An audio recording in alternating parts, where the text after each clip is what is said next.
Assalamualaikum warahmatullahi wabarakatuh. Baiklah, di sini saya Diana Sari dengan NIM 1820201072. Di sini saya akan melanjutkan pemaparan dari Saudari Cici. Di sini saya akan membahas mengenai uji lanjut atau post hoc dari uji Kurkol-Wallis. Nah, dalam uji lanjut atau post hoc ini mempunyai persyaratan, yaitu jika H1 diterima atau HO ditolak, maka bisa dilanjutkan dengan uji lanjut atau uji post hoc ini. Nah, uji post hoc setelah Kurkol-Wallis salah satunya adalah uji Mann-Whitney U-test. Nah, jadi setelah kita menggunakan uji lanjut, di sini kita akan menggunakan uji Mann-Whitney U-test. Nah, dengan uji ini kita bisa menilai antara kategori apakah ada perbedaan signifikan. Nah, rumus yang kita gunakan dalam uji lanjut ini yaitu U1 sama dengan N1 dikali N2 plus N1 dalam kurung N1 plus 1 dibagi 2, diambil R1. Dan begitu pun juga dengan U2 yaitu N1 dikali N2 plus N2 dalam kurung N2 plus dengan U2. Bedanya di sini menggunakan dalam akhirnya itu pengurangan dengan nilai R2. Nah, langsung saja kita masuk ke dalam contoh penggunaan post hoc uji Kurkol-Wallis ini. Nah, dari contohnya yaitu dari hasil hipotetis contoh pertama diperoleh kesimpulan HO ditolak dari contoh yang telah dijelaskan dari Saudari Cici Titi. Artinya ada perbedaan yang signifikan pada nilai siswa dari ketiga minat, sehingga perlu dilakukan uji lanjut untuk mengetahui nilai mana yang berbeda atau lebih baik atau lebih buruk. Nah, di sini kita akan membahas mengenai uji lanjut uji Mann-Whitney.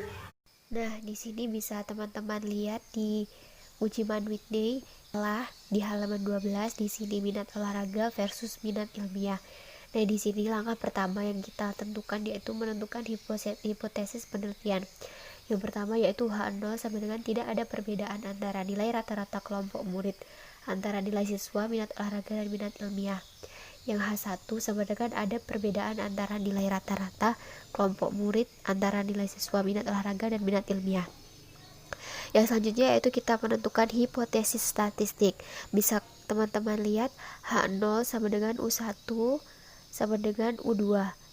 Kemudian H1 sama dengan U1 tidak sama dengan U2. Selanjutnya yaitu kita menentukan taraf signifikansi.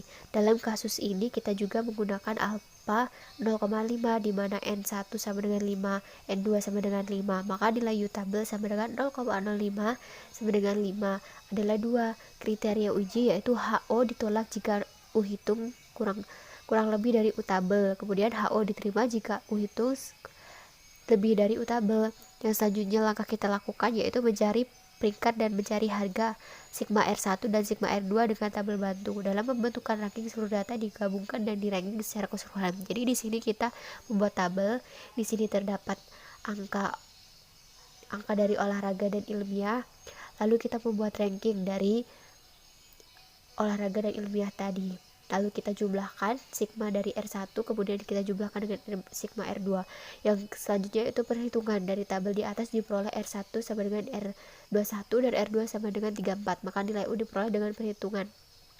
Kita bisa memasukkan rumus U1 tadi yang telah dijelaskan pada awal, lalu kita masukkan nilai per nilai, lalu kita nanti mendapat hasil U1 dan U2. Yang selanjutnya itu membandingkan nilai U hitung dengan U tabel.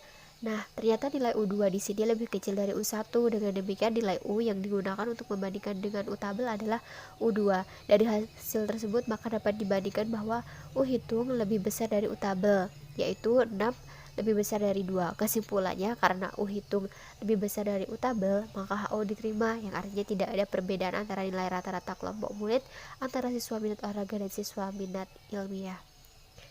Itu saja dari saya, dan kita juga bisa membedakannya dalam contoh-contoh lain.